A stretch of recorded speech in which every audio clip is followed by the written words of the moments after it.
네, 최근 안보 동향을 살펴보고 정세를 전망합니다. 우리의 안전과 평화를 다지는 시간 디펜스 프라임 조수빈입니다. 푸틴 러시아 대통령이 5선에 당선되면서 국제 정세 변화에 세계 눈길이 쏠리고 있습니다. 특히 우크라이나 침공을 본 북유럽 국가들의 위기감이 커졌는데요. 중립국을 표방했던 국가들조차 나토에 가입을 했습니다. 오늘의 프라임 이슈는 푸틴과 나토입니다.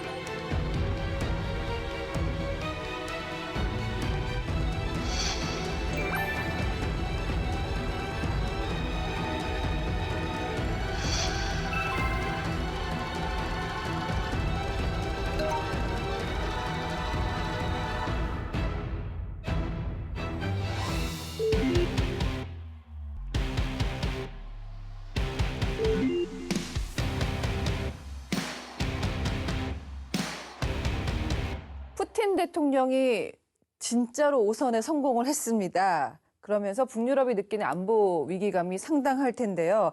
푸틴이 이런 말을 했어요. 나토와 전면 충돌 가능성을 묻는 질문에 오늘날 세계에서는 무엇이든 가능하다.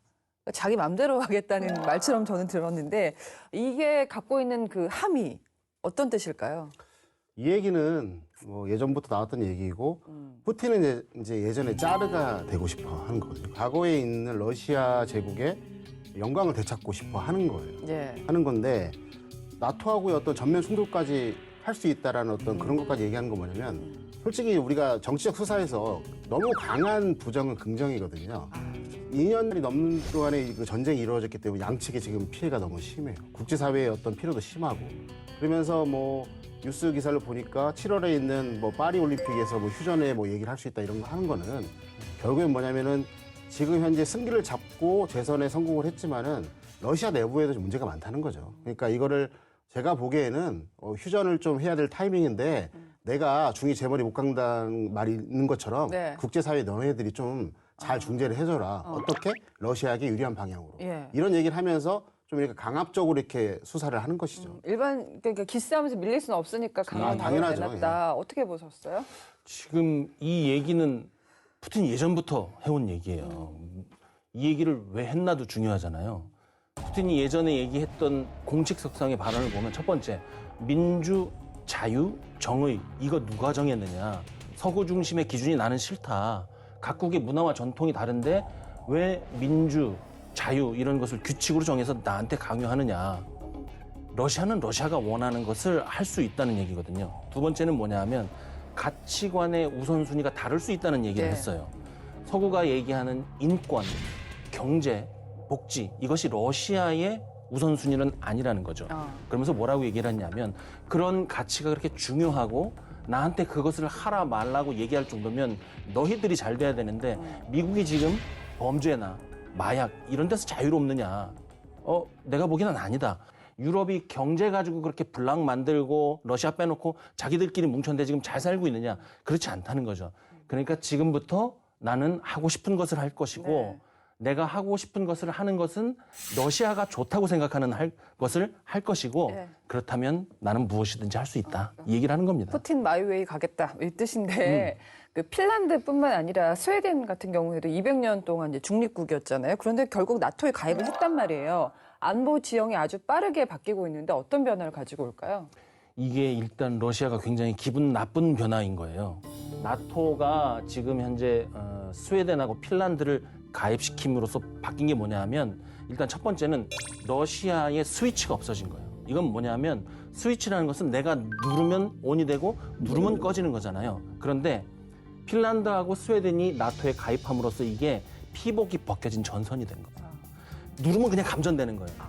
이게 어디에 연결돼 있느냐? 묘사가 딱 나토에 연결돼 있는 거예요. 그러게요. 뭐 혹자는 뭐 국경선이 길어졌다. 뭐 물론 국경선이 2배로 넓어졌긴 했지만 나토가 국가는 아니잖아요. 그렇죠. 국경선이 넓어진 것보다 완충지대가 없어진 게 문제인 거예요. 두 번째는 뭐냐면 대마가 죽게 생겼다. 대마가 죽게 생긴 게 지금 이 러시아가 중요시 여기는 상트페테르부르크, 칼리닝그라드 이게 발트해에 이렇게 둘러싸인 모양이 됐어요. 그러면 이게 발트해에 포위되어서 전략적으로 불리하다, 작전적으로 불리하다 이런 얘기를 하는데 구체적인 얘기는 없어요. 네. 러시아가 봤을 때는 자기 마음대로 드나들 수 있는 바다가 없어진 거예요.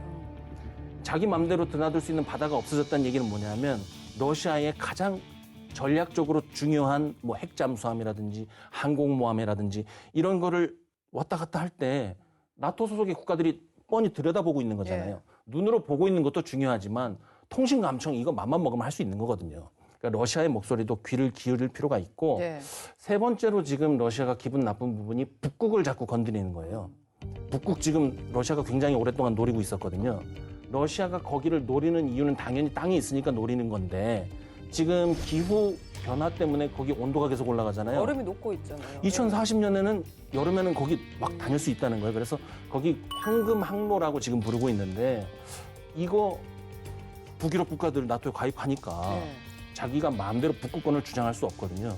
그러니까 여러 가지로 러시아가 기분 나쁠 만한 요소고 반대로 나토로서는 그러한 러시아를 제압할 수 있고 억제할 수 있는 그런 기회가 됐다 이렇게 평가할 수 있을 것 같습니다. 순간적으로 러시아 입장에서 말씀 많이 해주셔가지고 대변하시는 게 아니라 네. 거기서 왜 그런 식으로 나올 수밖에 없는지를 되게 잘 설명을 해주셨어요. 그렇죠. 야, 그 피복전선 얘기는 정말 깜짝 놀랐습니다. 손대면 감전된다. 지금 발트 3국이 이제 러시아와 국경을 접하고 있는 나라들이잖아요. 네네. 여기야말로 진짜 뭐 감전 위기를 느낄 것 같습니다. 어떤 위기감을 갖고 있습니까? 많이 느끼죠. 네. 이거를 좀 추세적으로 볼 필요가 있어요. 2008년도에 뭐 조지아 전쟁, 그다음에 2014년도에 크림반도 합병하고 돈바스 전쟁, 그다음에 22년도에 이제 우크라이나 러시아 전쟁이 발발을 했거든요. 똑같은 양태예요. 뭐냐면은 대처음부터 전투력을 집어넣지 않아요. 예, 문화적, 인종적 이제 동질성을 해서 이제 첩보 요원들을 집어넣어서 경제사회적인 어떤 불안감을 이렇게 증폭시킨 다음에 그러니까 자체적으로 내부 불안이 일어난 다음에 이제 전투력을 집어넣는 네. 패턴이거든요. 지금 현재 이 우크라이나 러시아 전쟁이 끝나더라도 이 발트 삼국인 리투아니아, 라트비아, 에스토니아는 그런 형태로 푸틴이 접근할 거라는 거. 왜? 얘네들이 이제 구소련이었으니까. 예. 그러니까 뭐 언어적이고 그다음에 이제 문화적인 동질성이 있으니까 푸틴의 짜르의 어떤 영향력을 자기들에게 바로 올 것이다라고 하는 어떤 그런 두려움이 있는 거죠. 에스토니아 총리가 뭐라고 얘기했냐면 영국 일간지에서 러시아가 나토의 동부 국가들에게 군사 위협을 가할 때까지 남은 시간은 3에서 5년밖에 없다. 그러니까 3에서 5년 안에 러시아가 지금의 우크라이나처럼 우리들을 공격할 것이다라고 얘네 정보기관에서 판단을 하고 있다는 거예요. 그래서 이제 발트 3국 국방장관들이 모여가지고 방어선 구축하자. 예전에 우리가 보면 마지노선처럼 해서 방어선을 구축하자 하는 건데 지금 이제 저희가 우크라이나 러시아 전쟁을 보게 되면 러시아가 그 점령한 우크라이나의 동부 지역과 남부 지역 보시게 되면 지뢰지대가 이렇게 장애물지대가 펼쳐져 있잖아요. 그럼 용의 이빨도 있어요. 용의 이빨? 얘는 시멘트처럼 만들어가지고 용의 이빨처럼 이렇게 만들어놓고 다 곳곳에 결정적인 지점에 다 박아놨어요. 네. 그러니까 그런 것처럼 여기에다가 우리는 만들어놔야 된다.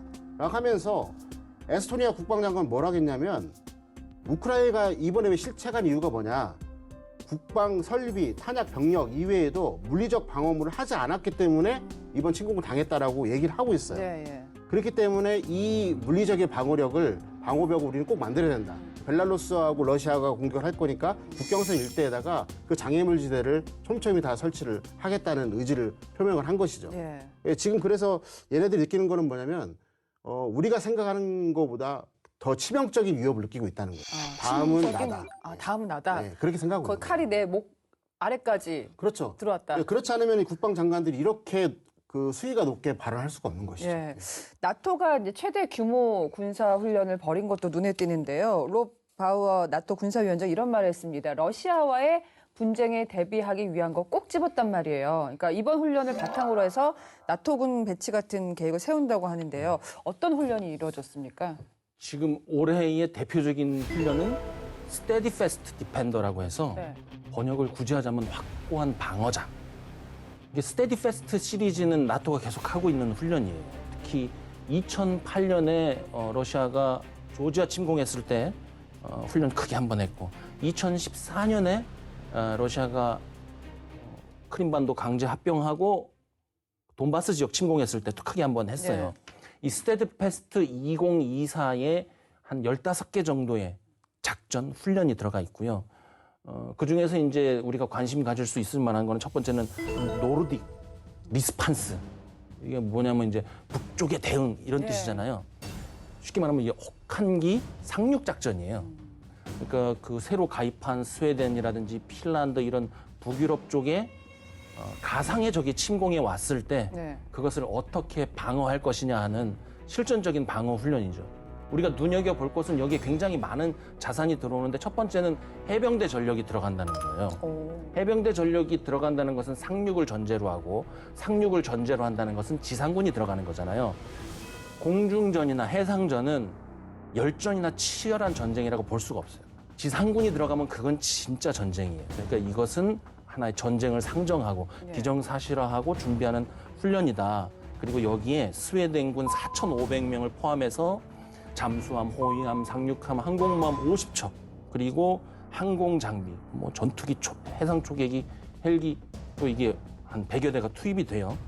이것 좀 눈여겨봐야 되고, 그 다음에 스테디패스트 디펜더는 나토 회원국이 아니더라도 전 세계의 군대를 갖고 있는 국가는 자기 군대 다 보내고 싶어요. 왜요? 참관단이라도 보내고 싶어요. 왜요? 최첨단이니까. 줄을 서 있는데 참관조차 못하는 경우가 많죠. 지금 여기에 확고한 방어자 2024 여기에 나토 회원국 32개국이 싹 다 들어갔어요. 그리고 군사훈련의 끝판왕이네요, 완전. 그렇죠. 9만 명이 지금 들어갔다고 하는데 여기에 가상의 적이 들어오면이라고 돼 있는데 이 가상의 적 우리가 다 알잖아요. 러시아잖아요. 예. 그러면 사람들이 그러잖아요. 러시아를 상정해서 훈련을 해? 전쟁할래나 봐. 옛날부터 그렇게 했어요. 왜냐하면 나토가 원래 그거잖아요. 서방 진영, 나토. 그다음에 공산 진영, 바르샤바 조약국. 원래 나토 훈련은 동쪽에서 누가 쳐들어왔을 때 대비하는 훈련이기 때문에 그것 가지고 우리가 뭐 새로운 훈련을 한다 이렇게 생각할 필요는 없고 냉전 이후에 최대 규모로 실시를 하는데 다만 우리가 주목할 점은 뭐냐면 원래 나토는 작전 계획을 못 만들게 돼 있어요. 작전 계획을 만들면 결심 조건에 도달했을 때 그걸 실제로 시행해야 되잖아요. 그렇죠. 작전 계획이 전쟁을 추동할 수 있는 위험이 있고 러시아가 공격했을 때 대응 계획 우리가 만들었다 이러면 괜히 자극할 수 있잖아요. 그래서 작전 계획을 만들지 않는데 이번에 작전 계획이라고 할 수는 없고 뭘 만드냐 하면 스테드패스트 이번에 훈련을 할 때 시나리오를 만들고 전략 문서를 만들고 요구사항, 프레임워크 이런 것을 적용한다고 했어요. 이게 사실은 뭐냐면 작전 목표, 작전 계획, 작전 명령을 만들어서 이번에 실전적인 훈련을 하는 거예요. 근데 그렇게 얘기를 할 수 없으니까 그러니까 아다르고 어다른 거죠. 일반적인, 포괄적인 용어로 바꾸는 거죠. 그래서 좀 주목할 필요가 있습니다, 이번 훈련. 굉장히 대단한 군사훈련이라고 하니까 더 관심이 가는데 사실 우리는 구경만 할 것이냐. 이 확고한 방어자 훈련에 우리 무기도 등장을 했습니다. 그러니까 K2랑 K9, 이거 폴란드로 우리가 수출했던 건데요. 이거 등장했다고요? 우리나라가 이제 제2의 잭팟, 방산의 잭팟이 터질 수 있는 어떤 신호탄이거든요. 이제 남박사님께 말씀하신 것처럼 이제 스테디 패스트 이제 확고한 이제 방어자 훈련에는 전투모들이 이제 안에 훈련모드 15개가 있어요. 다 이게 연결돼 있어요. 그러니까 우리가 말하면 뭐 이제 적이 침공을 한다, 방어를 한다, 반격한다 이게 다 들어 있거든요. 그 중에서 최근에 끝난 게 이제 2월 25일부터 3월 14일까지 있는 드래곤 24라는 훈련이 있어요. 거기는 이제 기계화 부대 위주로 이제 그 참가를 하는데 폴란드에 보시면은 이제 그 우크라이나와 접경이 돼 있으면 동쪽 위쪽에 보면은 거기에 위치하고 있는 부대가 16 기계화 보병 사단이에요. 저희가 이번에 이제 인도를 K2 전차를 24대를 했거든요. 그 중에 이제 12대가 이제 참여를 했고요. 그 다음에 K9 중에 전력화가 마무리된 것 중에 일부가 참여를 했어요. 했는데 중요한 게 뭐냐? 이 훈련을 할 때 우크라이나, 러시아에 있었던 교훈을 그대로 반영을 한 거예요. 그래서 전차, K2 전차가 사격을 하는 걸 보니까 어떻게 하냐면 그 우크라이나 전쟁복에만 라스푸티차가 진흙탕이 되잖아요. 그거를 극복한 상태에서 기동한 상태에서 표적을 제압하는 훈련을 하는데 그쪽은 저희와 다르게 산악 지역이 아니라 이제 평야 지역이기 때문에 2.7km 이격된 곳에서 정확하게 타격을 해버려요. 그러니까 그때 이제 참여를 했던 이제 뭐 독일, 프랑스, 이탈리아 등등의 기계화 부대 지휘관이라든가 아니 승무원들이 와 이렇게 하는 거죠. 끝내주는 거거든요. 그래서 이것들이 지금 현재 우리의 어떤 K방송의 운성을 그 전파하고 홍보하는 역할을 하고 있거든요. 근데 이런 것들이 이제 나토가 지금 확장되는 국면에 있다 보니까 K2, K9들이 다른 무기 체계, 그다음에 그것뿐만 아니라 다른 무기 체계들도 더 우리가 잭팟을 터뜨릴 수 있는 그런 여지를 남기고 있는 거예요. 그래서 그쪽에서 지금 얘기하고 있는 게 뭐냐면 첫 번째로 이제 그 루마니아 같은 경우도 지금 1조 원 규모의 K9 자주포 수출 계약을 논의 중에 있어요. 첫 번째로 이 같은 이유가 뭐냐면 저희가 신속하게 생산을 할 수 있거든요. 사실은 이번에 그 폴란드에 저희가 K2가 들어갈 때 유럽의 나토 국가들 반대를 했거든요. 네. 왜냐면 나토 안에도 좋은 전차가 있는데 왜 K2를 쓰느냐. 근데 문제는 뭐냐면 납기를 못 맞추는 거예요. 우리는 맞추죠. 맞추죠. 우리는 어떻게든 맞추죠. 빨리 뭐 하든 다 AS도 합니다. 확실하게. 예. 네. 그리고 나토 같은 경우는 이제 그 소련이 해체된 이후에 적국이 없다고 생각하고 이제 계속해서 감축을 했거든요. 생산 라인이 크지 않았어요. 근데 우리는 이제 항상 북한이 우리는 있으니까 예, 우리는 이제 빨리빨리 보낼 수 그거를 있었던 거예요. 좋다고 해야 될지. 그게 되게 중요한 거예요. 네. 뭐 두 번째는 뭐냐면 이제 가성비가 높아요. 그렇죠. 저희가 이제 K9 자주포와 이제 빗댈 수 있는 게 독일의 이제 PGH 2000인데 가격이 반절밖에 안 돼요. 그 정도예요? 왜? 우리 그 미사일 현금은 미국의 제블린 3분의 1밖에 안 돼요. 근데 성능이 나쁘지 않다는 거예요. 예. 그다음에 이제 세 번째는 저희가 실전성이 있는데 저희는 전선에 맞닿고 있기 때문에 개념 창출부터 전투 실험까지 다 하는 어떤 이런 시스템을 갖고 있기 때문에 바로 실전에 쓸 수 있다는 거예요. 그러니까 이 사람들이 놀라는 거죠. 그렇죠. 그러니까 사격을 2.7km까지 할 수 있는 능력을 갖췄는데 그게 전장에 맞게 만들어졌고 K9을 사용하게 되는데 뭐 1분에 몇 발을 쏜다. 그렇죠. 걔네하고는 이제 게임이 안 되는 거거든요. 네. 그러니까 그걸 참석했던 현지에 있는 나토 군들이 보고 이렇게 하는 거예요. 그래서 이제 확고한 방어자 훈련에도 저희가 앞으로는 이제 앞으로 좀 모델이 좀 남아 있거든요. 계속해서 좀 이제 참관단이라든가 아니면 계속 파견을 해갖고 확인도 좀 하고 네. 얘네들이 무엇을 하고 있는가. 왜냐하면 이 전쟁 자체가 이 훈련 자체가 물어 전쟁을 대비하기 위한 거기 때문에 그 안에 모든 교훈이 들어있거든요. 되게 중요한 거기 때문에 방산적인 측면과 우리가 전투 준비 태세를 갖춘 측면에서 되게 중요하다는 것이죠. 우리 입장에서 뭐 경제적인 것뿐만 아니라 안보 그럼요. 데이터를 예. 얻을 수 있으니까 예. 정말 양손에 네. 떡을 얻게 되는 네. 그런 상황이 아닐까 싶습니다. 지금 그러니까 핀란드에 이어서 스웨덴까지 이제 합류를 한 거잖아요, 나토에. 네네. 스웨덴이 군사력이 상당하다고 들었는데 이 두 나라가 합류한 게 어떤 영향을 미칠까요? 그러니까 이 두 나라가 네. 나토에 이제 이번에 합류를 했잖아요. 했는데 대표적인 강소군이라고 우리가 칭하고 있고요. 우리가 지금 표방하고 있는 첨단 과학 기술군이 얘네들이 어느 정도냐면 이제 그 스웨덴 같은 경우는 2024년도에 저희가 글로벌 파이어 파워라고 이제 그 군사력의 순위를 매겨요. 물론 여기는 무형 전투력으로 빠지는 겁니다.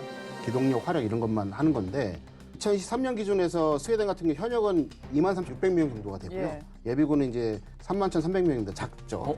작은데 네. 육군 같은 경우는 이제 전차가 120대, 장갑차가 1,519대, 자주포 66문 등 있고요. 해군 같은 경우 초기함 7척하고 잠수함 5척 등이 있고 공군은 전투력이 95대, 조기 경보기 1대, 공중급이 1대, 헬리콥터 49대 등을 보유하고 있습니다. 근데 문제는 뭐냐면 이 무기 체계의 질이에요. 질. 예, 얘네들은 중공업이 이제 발달했기 때문에 그 기술을 기반으로 이런 것들을 다 스스로 만들어요, 거의. 그래서 우리가 보면 이제 냉전 이후에 그 독일로부터 레오파드 2 전차를 수입해서 이거를 자체적으로 이제 자기네 어떤 STRV 122 전차라고 자체 전차를 만들고요. 또 그 다음에 이제 CV90이라는 전투 보병 장갑차도 만들어요. 그 다음에 세계 최초로 공기부료 추진 장치인 스틸링 기관, 그러니까 디젤로 운영할 수 있는 그 잠수함을 만들어서 연안 방어에 최적화된 잠수함을 또 갖고 있고요. 그 다음에 미사일이 발사 가능한 초기함도 갖고 있어요. 예. 또 그 다음에 4.5세대 전투기인 이제 우리 그라펜이라고 하죠. 이것도 갖고 있어요. 그래서 이제 아까 말씀드린 것처럼 스웨덴은 이제 자주국방, 우리가 표방한 자주국방이 가능한 강소국이에요. 근데 반면에 이제 핀란드 같은 경우는 공군력이 상당히 세요. 공군요? 예, 우리가 말하는 FA-18로 이제 무장하고 있고 미국으로 또 5세대 스텔스 전투 F-30으로 구매할 예정이에요. 얘네들은. 그리고 또 이제 그 얘네들은 인구가 550만밖에 안 되지만은 징병제를 유지하고 있고요.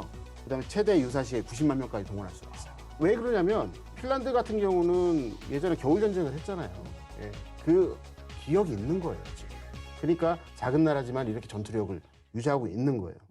그리고 또 스웨덴 같은 경우는 또 이제 아까 자주국방이 가능하다고 하셨잖아요. 사브라는 그 방산 기업을 들어보셨을 거예요. 그래서 얘네들이 이제 그라펜 전투기하고 2,000톤급 디젤 잠수함을 생산할 수 있어요. 아, 왜?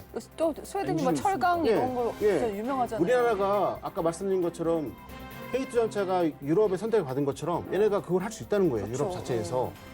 그리고 이제 이런 걸로 보게 되면 또 얼마 전에 또 이제 우크라이나의 전장에 들어간 아주 게임 체인저가 하나가 있어요. 그게 뭐냐면 지상 발사 소구경 폭탄, 뭐 영어로 GLSDB라고 하는데 이게 사브하고 미국의 보잉이 공동으로 개발한 거예요. 이게 뭐냐면 이 항공용 250파운드짜리의 정밀 유도 폭탄 GBU-39 이거하고 M26 로켓 모터 결합한 거예요. 왜 결합했느냐? 사거리를 늘리기 위한 거예요. 사거리가 150km까지 가거든요. 지금 보십시오. 우크라이나, 러시아하고 전선이 고착된 상태였잖아요. 그렇게 되면 중요하게 나타나는 것이 포병 전력이다. 근데 적의 사정거리 바깥에서 150km로 쏘는, 그 다음에 이게 거의 뭐 250파운드이기 때문에 엄청난 거죠. 이게 우리가 말하는 하이마스라든가 에메랄라스의 어떤 포탄으로 들어가가지고 미사일로 해서 쏘게 되는 거죠.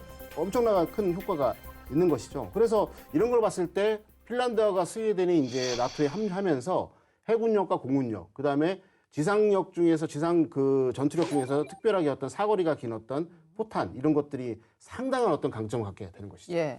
자, 러시아가 뭐 위기감을 느낄 수밖에 없습니다. 이제 나토가 이렇게 확장이 되니까 대응을 했어요.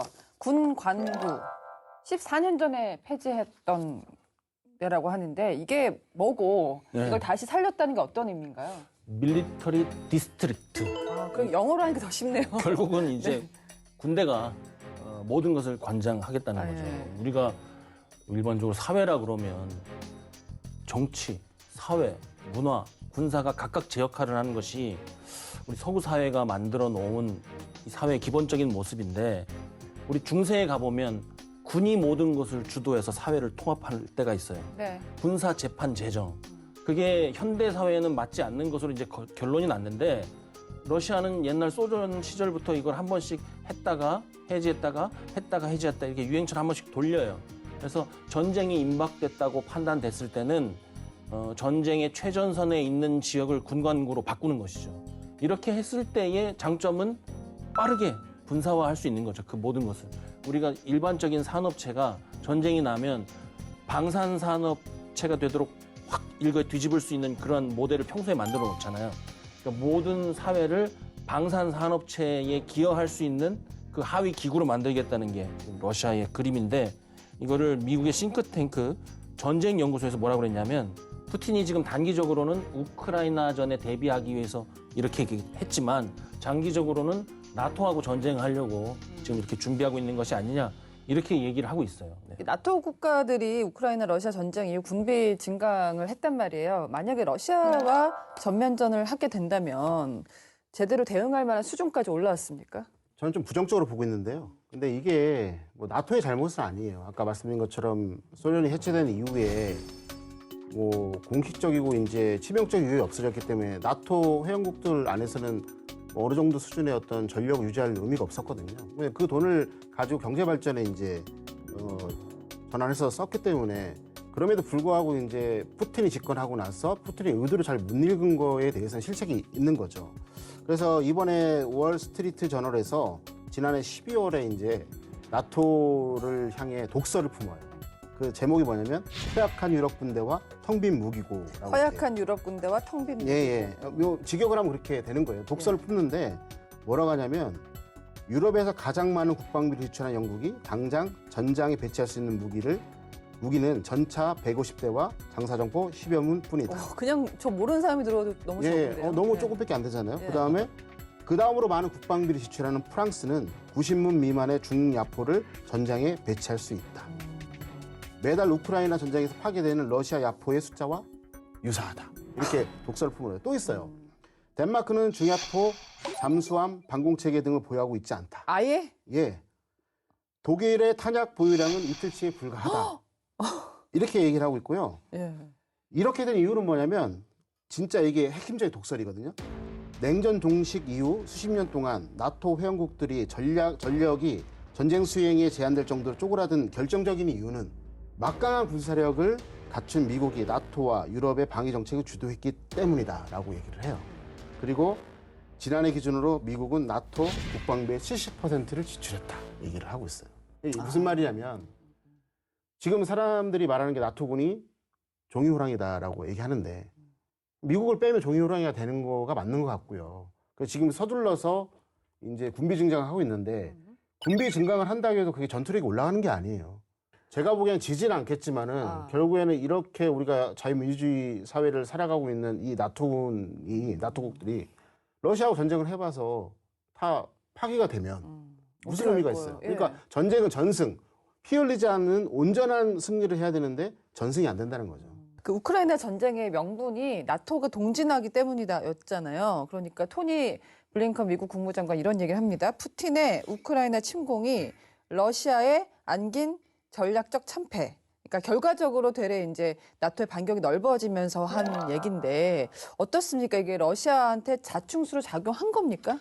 그러니까 미국의 입장에서는 그렇게 얘기할 수밖에 없어요. 예. 없는데 어떤 현상은 내재적 관점과 외재적 관점 봤을 때 외재적으로 봤을 때는 당연히 그렇겠죠. 근데 아까 말씀드린 것처럼 푸틴의 입장에 봤을 때는 그게 아니라는 거죠. 근데 그 내재적 관점과 외재적 관점이 이렇게 충돌하는 것이 이번에 나타난 우크라이나 러시아 전쟁인데 우크라이나가 소련이었고 지금 소련과 붙어 있으면서 나토하고의 어떤 버퍼존 역할을 중립의 어떤 공간을 제공했단 말이에요. 예. 근데 얘네들이 자꾸 러시아가 보니까 2008년도에 그 조지아에 이어서 13년도에 자기 영토였던 크림반도를 병합하고 돈바스를 전쟁 일으킨 거 보니까 두려운 거죠. 니네 옛날에 약속하지 않았냐. 내 핵무기 포기하게 되면 상호 우리 지켜준다 약속하지 않냐. 나 그래서 나토 들어갈 거야. 하니까 얘네 나토 입장에서는 받아들이게 되면은 푸틴의 보복이 두려운 거죠. 그렇죠. 예. 근데 안 받아들이면은 이거 어떻게 할 건가? 보면 나토가 지금 셈법이 되게 복잡할 거예요. 근데 러시아 입장에서는 뭐를 요청하고 있냐면은 우크라이나 영구적 중립국가를 만들어줘라고 하는 거예요. 근데 이제 똑같이 하겠죠. 사전에 이제 하이브리드 전쟁처럼 똑같이 사회 경제를 이제 분란을 일으키기 위해서 사람들을 보내고 네. 그 이후에 여건이 조성되면 군대를 보내고 똑같은 형태로 계속 할 거예요. 그러니까 이제 우크라이나 입장에서 못 받아들이는 거예요. 그러면 이 입장에서는 우크라이나는 이것도 아니고 저것도 아니고 이제 머리가 되게 복잡할 겁니다. 젤렌스키가. 그러면은 우리가 젤렌스키도 이러지 않을까요? 나토에 직접적으로 이렇게 가입하는 거에 대해서는 제한이 많을 것이다. 그럼 그 대신에 우리는 그 대신에 국제사회로부터 무엇을 받아야 될 것이다. 네. 뭐 지금 혹자는 말하는 거는 이제 결국에는 지금 고착된 전선을 따라가지고 동과 서로 우크라이나 나눌 수밖에 없으니까 거기에 이제 지금 고맙게도 러시아가 만들어놓은 자기 문제를 중심으로 해서 이제 평화유지군을 장기간 주둔시킨다는 방법. 네. 그 대신에 국제사회로부터 재건 비용을 많이 받는 방법. 여러 가지가 있겠죠. 근데 이제 이 키는 누가 갖고 있느냐? 아까 말씀드린 것처럼 나토가 갖고 있는 거예요. 나토가. 네. 저는 그렇게 보고 있습니다. 지금 우크라이나 입장 얘기해 주셨는데 러시아 입장에서 어떻습니까? 네. 러시아를 지금 푸틴은 내 거 이렇게 보는 거 아니에요. 짜르가 되고 싶다고 아까 말씀하셨는데 재선했잖아요. 그리고 지금 나토가 확장을 하던 뭐 우크라이나가 반발을 하던 러시아 내의 경제 지표가 나쁘지 않아요. 지금 서방이 무역 봉쇄를 안 했잖아요. 경제 지표를 보면 1인당 명목 GDP는 2022년에 지난 10년간 최고 수준, 물가 상승률도 잡았어요. 또 실업률도 잡았어요. 코로나가 중간에 와가지고 굉장히 전 세계적으로 힘들었는데 이 정도면은 러시아가 굉장히 선방을 했거든요. 그리고 실질 성장률도 전쟁의 여파로 살짝 주춤하다가 지난 2, 3년간 크게 올랐고 수출은 최근에 오히려 늘었단 말이죠. 네. 그럼 경제적으로 이렇게 됐으면 사실은 국민들 입장에서는 땡큐인 거예요. 모든 국민들이 자유와 민주를 원하는 건 아니거든요. 먹고 사는 러시아는 문제가 굉장히 그렇죠. 중요하죠. 전쟁을 시작한 국가의 입장에서 보자면 국제정치적인 여론 악화가 있었고 또 국민의 생명이 어쨌든 거기에 들어갔잖아요. 그 피해를 감수하고 시작한 전쟁치고 이득이 많다. 전쟁이라는 것은 결국 국내적으로 있을 수 있는 여러 가지 뭐 마찰, 불만 이런 것들을 다 외부로 돌릴 수 해외로 있잖아요. 돌릴 수 있는 굉장히 유용한 예. 정적인 수단이거든요. 네. 그래서 이게 굉장히 위험한 것이고 우리 서구 진영 민주국가에서는 전쟁이라는 것은 국민 전체의 동의가 있는 민주국가에서 수행되어야 된다고 얘기하는 거거든요. 네. 뭐 저 독재자가 있고 전체주의를 지향하는 지도자가 전쟁을 자기 마음대로 좌지우지하면 안 된다. 우리는 그런 얘기를 하는 것인데 어쨌든 그건 우리 입장이고 러시아의 입장, 푸틴의 입장은 또 다른 것이죠. 그러니까 이제 러시아는 앞으로도 지상이든 꺾이지 않을 것이다. 공중이든 네. 계속해서 주변국을 공격하려고 할 것이다. 지금 이제 상황이 우크라이나 얘기 듣고 러시아 듣고 이제 삼자 대면하는 분위기인데 나토는요. 그러면은 뭐 말씀대로라면 굉장히 석은 거잖아요. 네. 러시아 입장에서 봤을 때 네. 왜 뭐 러시아가 그렇게 싫어하는데 동진을 했을까요? 나토가 뭐 사람은 아니잖아요. 네. 나토가 동진하고 싶어 한다고 우리는 의인화시켜서 생각을 하지만 사실 나토는 없는 거거든요. 나토가 실제로 동진하고 싶어 하는가를 우리가 생각해 볼 필요가 있어요. 그리고 동진이라고 해봤자 대단히 멀리 간 것도 아니거든요. 26개국에서 32개국 됐으니까 6개국가 더 늘어난 거란 말이에요. 그리고 나토는 동진을 하고 싶어 하지 않았을 수도 있어요. 나토에 가입하는 문턱을 되게 높였단 말이에요. 거기에 뭐가 있냐면 주변국하고 분쟁 상태에 있으면 안 된다는 전제가 있고요. 주변국하고 평화를 추구하기 위한 진솔한 노력을 해야 된다는 그 전제 조항이 있어요. 그러니까 나토에 가입하는 것은 굉장히 어려운데 주변국들이 자꾸 가입하고 싶어 하는 거예요. 나토의 동진이라기보다는 러시아 편들이 이탈하는 게 맞는 표현인 거죠. 그렇겠네요. 러시아가 그러면 왜 그렇게까지 질색을 하느냐?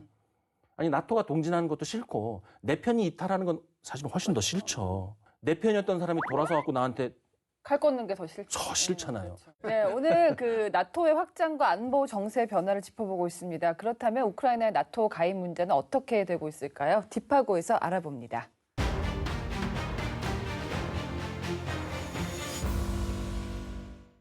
(1949년) 미국과 캐나다 그리고 영국과 프랑스 등 서방 국가들은 소련의 군사적 팽창에 맞서 서유럽의 안보를 보장할 북대서양 조약기구 나토를 창설합니다. 이후 1991년 소련이 붕괴되면서 헝가리, 폴란드, 체코 등 동유럽 국가가 대거 가입했고 최근엔 중립국이었던 핀란드와 스웨덴도 나토의 품에 안기면서 처음 12개국이었던 나토 회원국은 현재 32개국으로 늘어났습니다. 나토의 가족이 되고 싶어하는 나라가 또 있죠. 바로 우크라이나인데요. 하지만 가능성은 여전히 희박합니다. 그 이유는 무엇일까요? 2008년 4월 4일 나토 회원국 정상들은 루마니아 부쿠레슈티에 모여 우크라이나와 조지아의 나토 가입을 약속하는 선언문을 채택합니다. 하지만 모호한 선언엔 가입 시한이 빠져 있었고 도리어 러시아를 자극하고 말죠. 회담 넉 달 뒤인 2008년 8월 러시아는 조지아를 침공했고 14년 뒤 그 총구는 우크라이나로 향합니다. 이후 나토의 입장은 미지근해졌고 우크라이나의 나토 가입은 여전히 불투명한 상황. 하지만 우크라이나가 나토 회원국이 될 수 없는 이유는 러시아의 개입뿐 아니라 나토 가입 요건을 충족하지 못하고 있기 때문인데요. 나토의 문턱 기준은 무엇일까요? 나토에 가입하기 위해서는 먼저 자유민주주의와 법치주의를 준수해야 합니다. 우크라이나는 이 요건을 갖췄다고 주장하지만 나토 회원국들의 생각은 다른데요. 우크라이나는 부정부패가 만연한 나라이기 때문입니다. 어느 정도냐면요. 2022년 국제투명성기구가 발표한 국가별 부패인식지수 CPI에서 180개국 중 116위에 머무르며 유럽에서는 러시아 다음으로 가장 낮은 순위를 기록했습니다. 전쟁이 벌어지고 있는 와중에도 부패로 몸살을 앓고 있는데요. 지방 병무청장들이 돈을 받고 징집 대상자들의 병역 회피를 지원해 대거 체포되는 일도 있었죠. 나토는 주변국과 갈등이 생겼을 때 평화적인 해결도 중요시합니다. 하지만 우크라이나는 현재 주변국 중 하나인 러시아와 전쟁을 치르고 있죠. 이 또한 나토 가입 요건에 부합하지 않습니다. 또한 나토가 군사 동맹인 만큼 군사력도 중요한데요. 우크라이나는 한때 핵무기 보유국이었지만 1994년 핵을 포기하면서 군사력이 약화합니다. 러시아의 침공에 맞서 예상외로 선전하기도 했으나 나토의 집단안보 원칙을 실천할 수 있는지에 대해 의문을 제기하는 회원국들이 많죠. 무엇보다 나토에 가입하려면 회원국 전체의 찬성이 있어야 합니다. 스웨덴은 헝가리와 튀르키예의 반대로 가입에 애를 먹었었죠. 우크라이나의 상황은 더 안 좋습니다. 국내 정치 수준과 각국의 이해관계 등으로 회원국의 전체 찬성을 얻기 힘들다는 의견이 지배적입니다. 그런데 나토의 주적으로 간주되는 러시아도 나토 가입을 원했었다고 하는데요. 어떻게 된 일일까요? 나토가 결성된 이후 한국에서 6.25 전쟁이 발발하자 유럽에서도 위기가 고조됩니다. 이에 서독의 재무장이 거론됐죠. 소련은 이를 막기 위해 1954년 나토에 가입하겠다는 파격적인 의사를 표명합니다. 하지만 나토는 이를 받아들이지 않았는데요. 서방을 분열시키기 위한 소련의 정치 공세임을 알았기 때문이죠. 그런데 흥미로운 사실은 당시 나토 내부에선 소련이 가입할 경우의 실익을 놓고 꽤 진지하게 검토를 했었다고 하네요. 세월이 흘러 2000년에도 당시 대통령 직무대행 겸 총리였던 푸틴이 인터뷰에서 나토 가입 가능성을 거론하기도 했었는데요. 나토가 정치 동맹체로 전환하고 러시아에 미국과 동등한 자격을 부여해야 한다는 전제가 깔려 있었기에 나토 입장에서는 논의의 필요성조차 느끼지 못했습니다. 옌스 스톨텐베르그 나토 사무총장은 우크라이나의 가입을 지지하며 나토의 문은 열려 있다고 언급하기도 했었는데요. 문은 열려 있지만 회원국이 늘어나면서 나토의 문턱은 더욱 높아졌습니다. 우크라이나는 그 문턱을 넘고 평온한 일상을 되찾을 수 있을까요? 지금까지 딥하고였습니다. 자, 지금 우크라이나 전쟁 상당히 오래됐는데 러시아가 여기서 더 확전을 할 수 있을까를 짚어보겠습니다. 러시아의 포탄 생산량이 압도적인 우위에 있다라는 보도가 나왔습니다. 미국과 유럽보다 무려 3배나 많은 포탄을 생산할 거다 이런 전망이 나왔는데요. 이러면 전쟁 판도가 굉장히 러시아 쪽으로 가는 거 아니겠습니까? 러시아가 지금 CNN이 추산한 바에 의하면 연간 300만 발을 지금 생산 중이라고 해요. 근데 이걸 뭐랑 비교해 보냐면 이제 미국하고 유럽 전체가 생산해가지고 우크라이나 갖다 준 양이 연간 뭐 120만 발이다. 혹자는 또 200만 발이다. 이러면 이제 앞서는 거잖아요. 그리고 이게 적은 양이 아닌데 우리가 그냥 포탄 그거 만들어갖고 갖다 주면 되지 하는데 이거 하나에 1,000만 원이에요. 이게 1,000만 원인데 우리가 뭐 예를 들어서 100만 발이다 그러면 이게 수십조예요. 그러네요. 굉장히 큰 영역에 군사 지원을 한다는 게 보통 일이 아니네요. 그렇죠. 네. 이게 유럽 정보당국의 고위 관계자가 CNN에 전했다고 그러는데 미국이 지금 80조 원 규모 정도의 포탄 살 돈을 마련해가지고 뭔가 하려고 그러는데 이게 어려운 점이 뭐냐 하면 민주국가는 의사결정의 시스템이 항공모함과 같다고 생각하시면 돼요. 방향을 틀려면 오래 걸립니다. 그리고 항공모함만 돌아가는 게 아니잖아요. 그 호위함, 구축함, 각종 뭐 공중 방어 체계 이런 것들이 같이 움직여야 돼요. 좋게 얘기하면 시스템적으로 그렇죠. 민주적이다. 네. 근데 독재 국가 혹은 전체주의 국가, 강력한 네. 지도자 있는 국가는 패하면 그냥 뭐 하는 거예요. 그냥 까라면 모터 달리는 까는 거죠. 어선 같은 거 예. 가는 거예요 그냥. 네. 그래서 러시아가 굉장히 유리한 것은 군사 부문의 모든 것을 때려 넣을 수 있는 시스템이 돼 있는 것. 그다음에 의사 결정이 위에서 이루어지면 전선에서 바로 네, 효과가 반영이 나타나는 되는? 것. 그래서 러시아가 전쟁을 확장하고 지속하려고 한다면 지금 나토를 중심으로 한 이 서유럽 국가들은 끌려갈 수밖에 없는 입장이라고 생각이 됩니다. 지난 2월에 나토 관계자들이 한국을 방문했었단 말이에요. 그러니까 결국에는 거기도 우리 무기가 필요해서일까요? 엄청 필요하죠. 예, 필요하고 이제 뭐 나토 동맹 작전사령관 미 육군 대장도 왔었고 뭐 나토의 정책관, 뭐 정식 기획관도 오고 했는데 뭐 한결같이 말하는 게 그거예요. 결국에는 아까 말씀드린 것처럼 나토 안에는 아직까지는 이제 대량으로 무기 체계를 필요한 무기 체계를 이제 생산하고 바로 배치할 수 있는 능력은 부족해요. 그렇기 때문에 우리가 한국이 아까 말씀드린 것처럼 이제 그런 능력을 갖고 있기 때문에 갭 필러의 역할을 할 수 있는 것이죠. 그렇게 어떤 전력을 보강하기 위해 시간이 필요하잖아요. 필요한데 생각해 보세요. 북한에서는 뭐 품질은 안 좋지만 러시아로 컨테이너로 계속 날르고 있잖아요. 근데 나토 입장과 미국의 입장에서는 현상 유지가 어느 정도 이제 우크라이나하고 잘 싸워줘야지만 자기가 이거 무엇을 구축하든지 할 수 있는 시간적 여유가 확보할 수 있는 것이죠. 네. 그런데 한국에서 그런 역할을 좀 해줬으면 한다라는 얘기를 계속 하고 있는 거예요.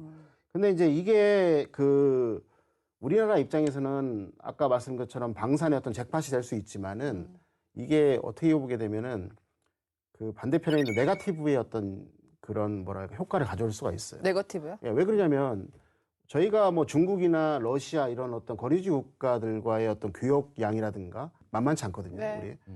근데 이제 예를 들어서 지금 진영이 이제 예전처럼 냉전화되고 있는데 왜 선택을 강요를 당하는 입장에서 뭐 러시아는 우리하고 지금 경제적인 어떤 교류가 이전까지 되게 좋았어. 그럼요. 군사과학 기술도 많이 협력이 있었고요. 근데 얘네하고 딱 끝내놓고 얘네가 반대편에 있는 나토에게 무기 제공을 하게 된다면 이쪽에서는 당연히 보복을 하지 않겠어요. 지금도 우리가 당하고 있는 거죠. 뭐 어떤 공장이 몇만 원에 뭐 넘어가고 하는 것도 맞아요. 다 그런 이유가 있는 거거든요. 그래서 이게 사실은 우리 정부 입장에서는 상당히 이제 조심해야 될 게 뭐냐면 폴란드에 이제 그 K2와 K9이 들어갔잖아요. 아까 말씀드린 건 이제 발트 3국에도 똑같은 게 들어갔다 생각해 보세요. 그럼 결국에는 그 우크라이나까지 해서 다 포함돼 가지고 러시아의 어떤 서지를 막기 위한 어떤 최전선에 한국산 그런 무기 체계가 딱 깔린다 생각을 해보세요. 예. 그 효과는 저희가 군사적으로만 이제 그게 제한되지는 않을 겁니다. 예, 그런 부분은 조심해야죠. 참 우리는 항상 선택을 강요당하는데 나토도 사실 우리 입장 알겠죠? 알면서도 온다는 거는 단순히 무기 조달 이상의 가치가 있는 거잖아요, 한국이. 나토가 우리 좋아하는 이유가 있죠. 일단 포탄을 얻어간다고 할 때 다른 나라 어디서 얻어가면 니네 왜 쟤네 포탄 얻어가? 이렇고 러시아가 싫어할 수 있는데 우리는 그 6.25 전쟁 때 같이 싸운 그렇죠. 한 몸 같은 국가인 곳이 많잖아요. 그리고 이게 그런 상징성이 있는 것이고 제가 이제 전쟁기념관에 지금 이제 사무실이 있는데 거기에 보면 그 나토에 소속된 국가의 사령관급 장군들이 많이 옵니다. 우리나라에 오면 대부분 전쟁기념관에 와서 참배를 하고 가요. 거기에 우리나라 6.25 전쟁에서 참전했던 국가들의 그 어떤 상징성 있는 조형물들과 참배 시설이 있거든요. 그러니까 그들이 한국에 도움을 요청하는 것은 크게 이상하지 않은 거예요. 그런 상징성이 있고 두 번째는 호환성. 우리가 나토 코드랑 맞춰서 생산을 하기 무기를 때문에. 만들고 있고 보다 중요한 건 뭐냐면 뭐 무기하고 탑만 똑같으면 뭐래. 거기 관련된 교범, 그 운용 전술 이런 것이 일체화돼 있기 때문에 우리가 굉장히 빠르게 공급할 수 있고 믿을 수 있는 작전 지속성을 그들이 가져갈 수 있는 거죠. 우리가 지금 2년 연속 나토 정상회의에 초청을 받기도 했습니다. 앞으로 나토와 어떻게 협력해야 된다고 보세요? 지금 저희가 4차 산업혁명 막 그러잖아요. 네. 그 과학기술이 진보가 되면서 가장 크게 나타나고 있는 두드러진 특징이 뭐냐면 전 세계가 하나로 이제 엮여서 초연결이 됐나요? 뭐 초연결 네트워크라 하는데 예를 들면 이제 해상, 공급망, 그다음에 사이버 영역 이런 데가 되는 거죠. 전 세계 예전에는 이제 그런 어떤 초연결이 안 됐을 때는 저쪽 먼 나라에서 일어나는 것은 걔네들 일이고 우리는 아닌 거지만 지금은 초연결이 됐기 때문에 저 먼 나라에서 일어나는 것 다 우리 일이 되는 거예요. 그래서 그런 측면에서 우리가 이제 나토하고의 협력 관계를 잘 해야 되는데 제가 보기에는 나토가 우리 이제 동아시아 쪽에 계속해서 이렇게 그 손을 내밀고 있는 이유는 걔네들도 이익에 의해서 움직이는 사람들이거든요. 모든 국가 예, 그렇죠. 그렇죠. 뭐 중국 견제 이런 것들도 있겠지만은 저는 개인적으로 연구자 입장에서는 이제 북극 항로가 가장 크다고 봐요. 왜 그러냐면 북극 항로가 개방이 되게 되면 스에즈 운하로 가는 그 항로보다도 짧잖아요. 그러니까 러시아 위쪽을 돌아서 북극을 통과해가지고 그다음 러시아 아래쪽을 다시 통과해서 일본 안쪽으로 들어와서 우리나라 앞쪽으로 돌아오는 거거든요. 근데 여기에서 보게 되면 이 전체의 통로가 안전을 해야 돼요. 근데 나토의 입장에서 회원국 중에 36개 중에 미국과 캐나다가 있잖아요. 네. 그거는 이제 태평양 북쪽에 있는 지역에 대한 안정성을 해줄 수가 있고요. 그 다음에 또 이제 그 동해 이쪽 부분에서 우리나라와 일본이 좀 해줄 수 있는 부분이 있는 거예요. 예. 또 그 위쪽에 러시아 위쪽으로 북극을 통과해서 지역에 대해서는 자기네들이 할 수 있는 여지가 있는 것이죠. 그렇기 때문에 이것을 지키기 위해서 그다음에 이게 경제적 가치가 크기 때문에 얘네들의 어떤 그런 뭐랄까 우리와 협력을 되게 계속해서 유지하고 있고 그 안정적인 운행을 통해 가지고 자기네 경제적 이익을 극대화하려 하는 건데 이번에 이제 후티 반군의 어떤 진동이 여실하게 보여줬거든요. 예. 그게 막아버리고 지구 온난화 때문에 저쪽에 있는 이제 아메리카에 있는 파나마 운하, 파나마 운하가 이제 수면이 이제 물이 줄어들면서 교역량이 없어졌잖아요. 그러니까 전 세계가 양쪽 한쪽은 전쟁과 한쪽은 기후 이상 기후 때문에 지금 현재 소통이 안 되는 거예요. 지금 국제 사회가 특히 자유민주주의 국가가 이거에 대해서 큰 어떤 경제적 손실을 받거든요. 네. 그렇기 때문에 이제 앞으로는 특히 EU의 입장에서는 특히 나토의 입장에서는 이 북극 항로가 되게 중요하다는 거 하나 하고요. 그다음에 또 그 과학기술이 발전과 함께 또 우리가 보이지 않는 영역이죠. 사이버 영역이 되게 커져버려요. 이게 사이버 위협이 또 이제 AI와 결합이 되면서 이게 사전 경고와 이제 사후 신속 대응이 되게 어려워지고 있어요. 그런데 나토에서는 사이버 방위센터를 운영하고 있죠. 이게 이제 2008년도에 조지아 전쟁을 보면서 러시아가 제일 처음에 들어올 때 사회 경제적 혼란을 야기한다고 했잖아요. 사이버를 통해 가지고 가짜 뉴스라든가 이런 것들을 생산해서 사회 분란 조성한다고 생각했기 때문에 걔네가 창설을 한 거예요. 그리고 2014년, 그다음에 이번에 2020년까지 다 보니까 진짜 그렇게 된 거예요. 그래서 우크라이나 러시아 전쟁이 2022년도에 실시했을 때 그 러시아가 완전 그 전방위적인 어떤 사이버 공격을 했거든요. 그때 당시에 이제 우크라이나의 사이버 부대하고 여기에 있는 나토의 사이버 방위센터가 적극적으로 방어를 잘했어요. 네. 그렇기 때문에 걔네가 이제 사이버 시스템을 유지하면서 전쟁을 이어나갈 수 있는 부분이 있는 것이죠. 그래서 아까 말씀드린 것처럼 전 세계가 초연결되어 있기 때문에 우리 앞에 있는 우리가 맞서고 있는 북한, 네. 그다음에 그걸 지원하고 있는 중국 등도 이 사이버 역량, 특히 해커, 범죄 이런 것들이 세거든요. 그러니까 전방위적인 어떤 우리가 협력을 하게 되면 저희한테 나쁜 게 없다는 것이죠. 남 박사님 어떻게 보세요? 협력 강화는 좋은 거죠. 나토가 우리랑 갈등할 일은 없는데 좀 실속 있는 협력이 이제 좀 돼야 된다고 생각을 해요. 첫 번째는 교육 훈련인 측면. 우리가 나토에 교육생들을 보내고 있어요. 예.